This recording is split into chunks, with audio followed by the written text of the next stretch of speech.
of time asking him, hey, can you give me something? Can you give me something? The very last thing that Russell Westbrook will give you is his vulnerability. So this is what he has to say now that they're down 0-2.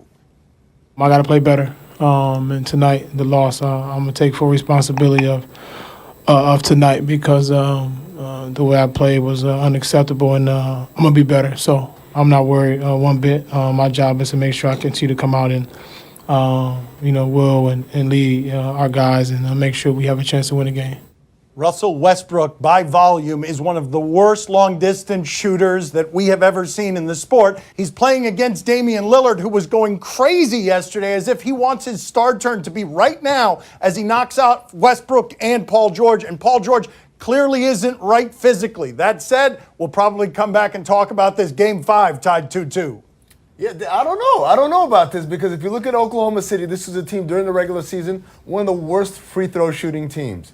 28th, I believe, in the league. One of the worst three-point shooting teams in the league. Bottom 10 in that regard. And you look at them in the playoffs now, they're the worst three-point shooting team. Paul George, who was their best player during the year, shooting about 27% from three. Russell Westbrook, 10% from three, ladies and gentlemen. And the problem is, it doesn't deter them from keep shooting them. They're not good at it, yet they keep doing it. And that's what the playoffs is really about, Dan. It's about execution. Oklahoma City is not an execution team. And so when you have one of your best players, Russell Westbrook, get lulled into a match of some sort, you can fill in the blank there, with Damian Lillard, he is fighting a battle at which he is woefully inept at fighting. Damian Lillard is a great shooter, so of course he wants to trade off shooting threes up and down the court. The match he was talking about involves urination. Yes. I think that they're missing Melo. Because if they had Melo, they could say he's been terrible. Yeah, you know what I mean? Melo. Do that. That's right. And I think Paul George, and they should have him in street clothes and do nothing else other than sit off to the side of those press conferences so they can blame him. Who had the more important game last night, Lowry or Kawhi? Who? Okay, Kawhi is what he meant to say.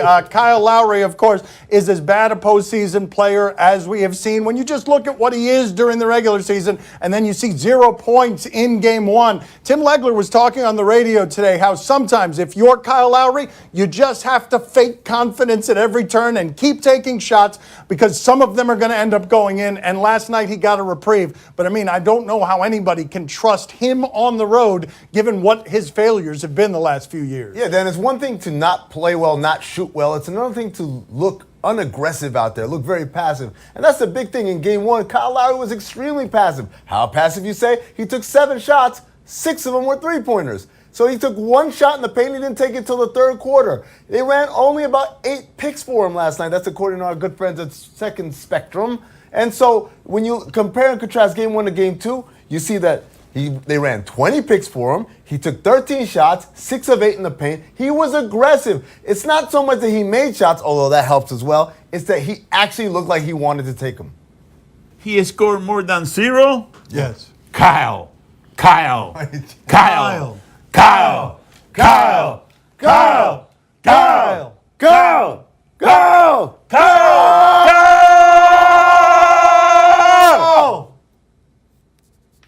Awkward end to the segment. Yes. Did Jamal Murray save the Nuggets season? Nobody believes in the Nuggets, okay? And you know now why. Because that first game that they played, they did what you expected the Nuggets to do. And then they're down 19 last night because Jamal Murray has missed his first 8 shots. And what does he do to correct it? He makes his next 8 shots, some of them totally ridiculous. Yes, this guy can't keep doing this, but he did it this one night, and they needed it to save their season. Yeah, Dan, they were not good shots at all. They were terrible shots, and even though he didn't make any in the first half, and he made a whole bunch in the fourth quarter, the shots he took in the fourth quarter were, by the numbers, worst quality shots. It's amazing. But not enough credit is going to Gary Harris because he kept this ship afloat in the first half, and particularly in the third quarter when the Nuggets started to make their comeback.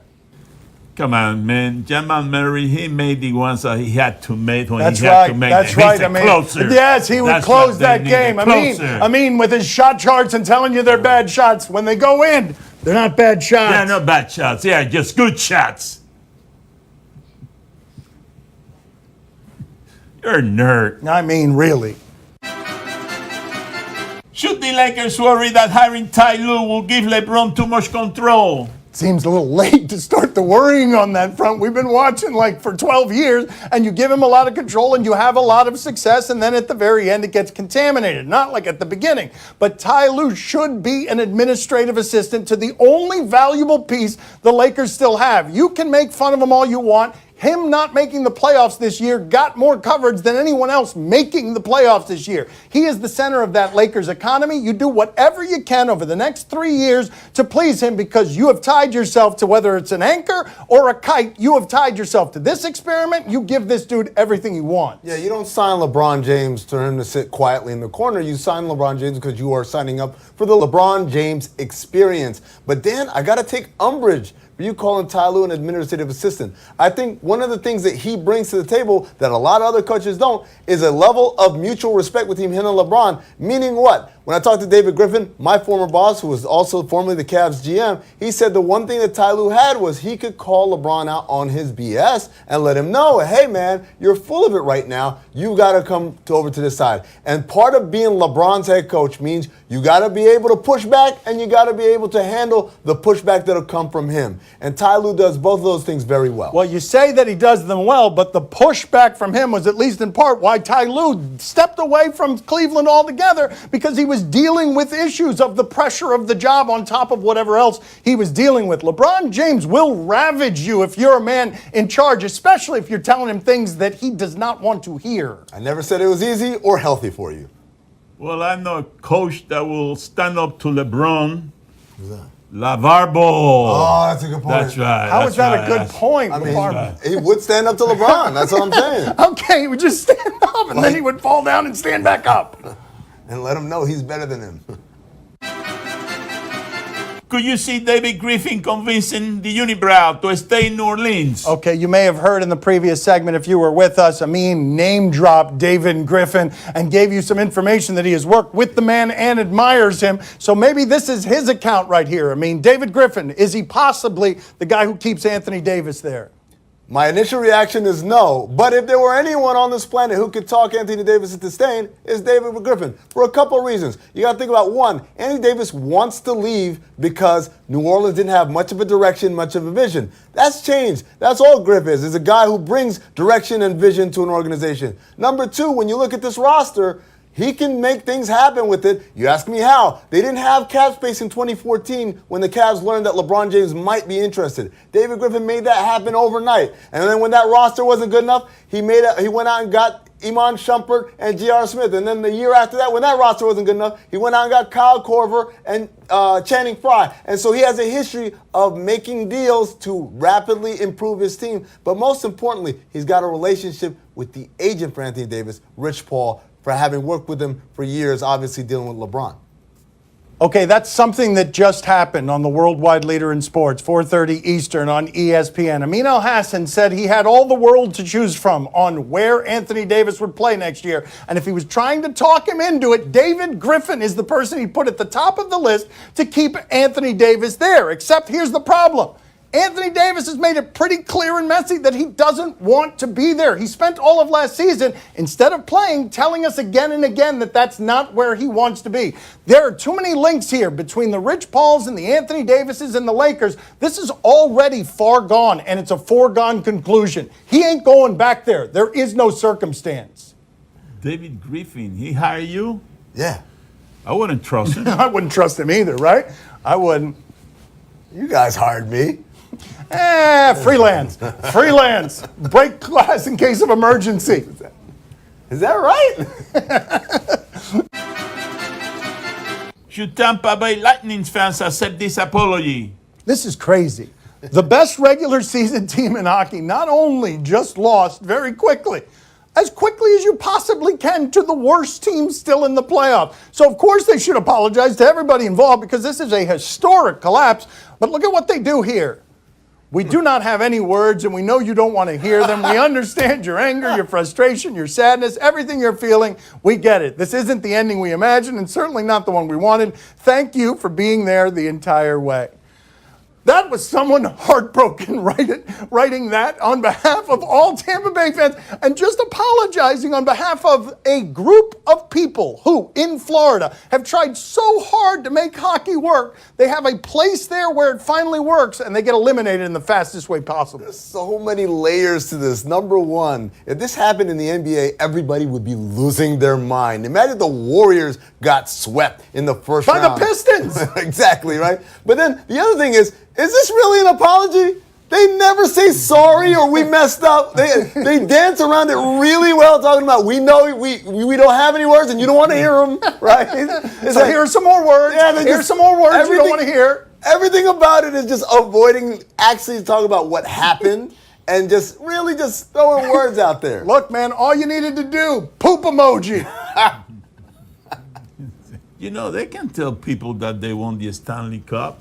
They won't know the difference. In No one's Florida, paying no one's paying That's attention right. in Yeah, Florida. they don't have You won to. the Stanley Cup, you were You gone won quick. the Stanley Who Cup. are you Lightning, again? you know. Who are you? That's right. Parade's on Tuesday. Coming up next on Highly Questionable. Hi, you gotta hear both sides to your question. Hey, Rob Peace, somehow you give us topics and events and we question them. Do you question if KD and Clay have already decided to leave? 60 Minutes interviewed all of the Warriors, sat them all down because 60 Minutes can do that. I want you to watch here Kevin Durant and Klay Thompson and their level of interest in this. Serious question. You guys ever wonder, how could I play for another team after going through this? Well, they don't know because they younger. They still got time. But yeah, when you get older, you don't want to play for nobody else. They're not going to get better than this. Somebody else recruiting me. Look, man, this got to be the template. I mean, all the vets. What was Sean Livingston doing there? I said all 5 of the Warriors and Livingston stuck in there. You know what's funny is when it comes to KD, he looks like a man he's gone, he's done, and this question has made him uncomfortable because he's already made up his mind that he's going to leave. But when you look at Clay, I see a man who's not paying attention to the That's question right. at That's all. just simple sedation. He is in some numb world far away from here. What's for dinner? Like, I wonder what Rocco, my dog, is doing. These are all the questions that I imagine are going through Clay's mind at that point. That's the way I feel when you guys are talking. That's true. My father zones out, goes to a comfortable place, thinks about croquetas. Forget about everything. Do you question if this is a positive technological development? Is this a robot? Do we have a robot or something else? The robots are scary around here. What do we have? It is a robot. I can hear it running. That's not just the hearing of it. It's the Boston Dynamics in the corner. Okay, here we go. It's just going to be It's a a bunch fleet? of them. Yes, marching, unstoppable, Wait. marching, death yellow thing. Hold on. Is that multiples or is that one really long one? I think that is a group of them. What do you mean? You think they're together there? Okay, they're pulling something with a great deal of strength. Good God. That is 5 of them with a lot of leg strength. Unusual amount of leg strength. I swear to God, there's a Black Mirror episode where people get chased by things like that. That said, though, Wait, there's more. yes, there is more, but let it be noted for the record, if you get chased by things like that, all of you in the audience will outrun it, because look at how slow those things are moving. Okay. Well, not all of us, Dan. I'm not a bit impressed. If you want to impress me, you come down to Miami with those robots and you try to pull my son. If you can't do that, then you impress the hell out of me. You can't do That's that, why you're there. robots. I dare you. I tell you to come on down. Try and drag me down the street. All of you are going to end up in the pool because you can't move me at all. We're going to need a bigger robot. Do you question if we should shake this off and try again? My father was very excited about asking this question. Let's go to China, see what's happening there. Oh, he's going to fall down. Yeah. Oh, no. Ow! Man. He was so confident. How could he be so confident? Did he kick himself and No. land on his head at the same time? I don't think he's ever tried that before. Oh, my God.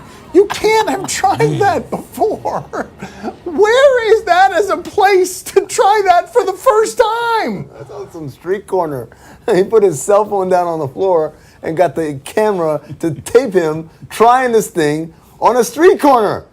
Do it on a mattress first. Some foam. Easy enough.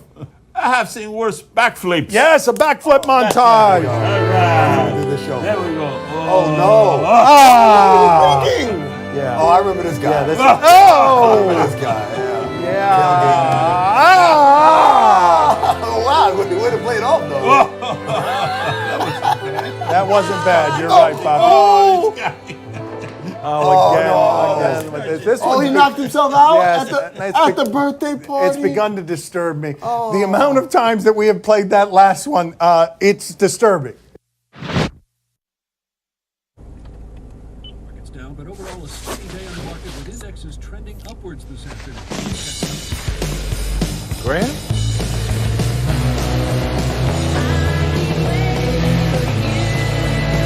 At work in the room, see?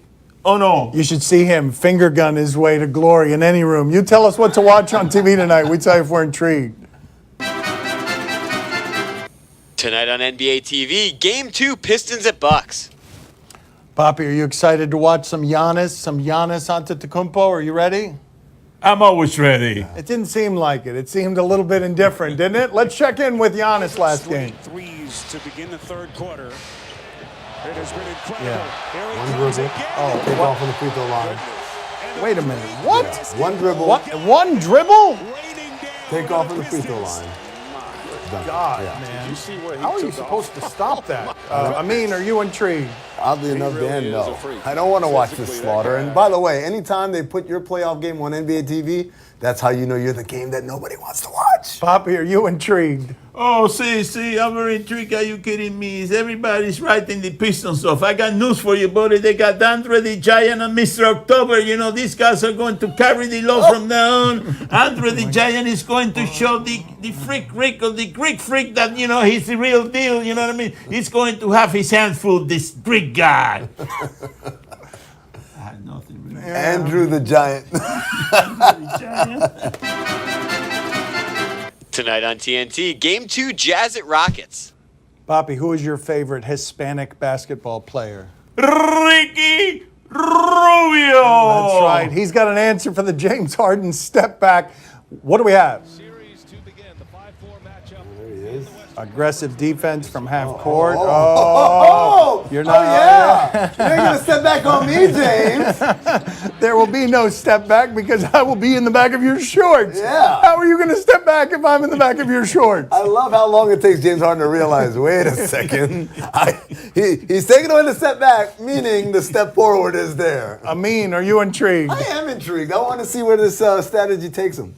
He had Utah as the second best team in the West. He did. Poppy, are you Close. intrigued? Oh, see, I'm very intrigued. Are you kidding me? Rick is going to come through with Rudy Gobert. You know, these two guys are going to make it happen. Ricky and Rudy Gobert. That's it. They're going to stop the running beer. You watch it. Mark my words. Michael. Mike the words. Tonight on History, Forged in Fire. Oh. Are you kidding me? All right, knives. Men like knives. What do we have here? Shay, your blade has suffered a catastrophic failure and cannot continue with testing, but that doesn't mean that you're out of this competition. Levi, your blade needs to survive at least 9 strikes on this shield. Are you ready? Indeed, sir. Shay, are you ready? Oh, yeah. Jay Nielsen, are you ready? Oh, yeah. Let's do this, gents.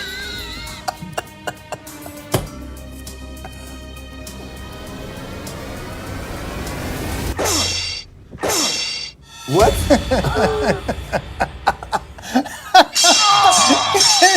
Pathetic. Pathetic.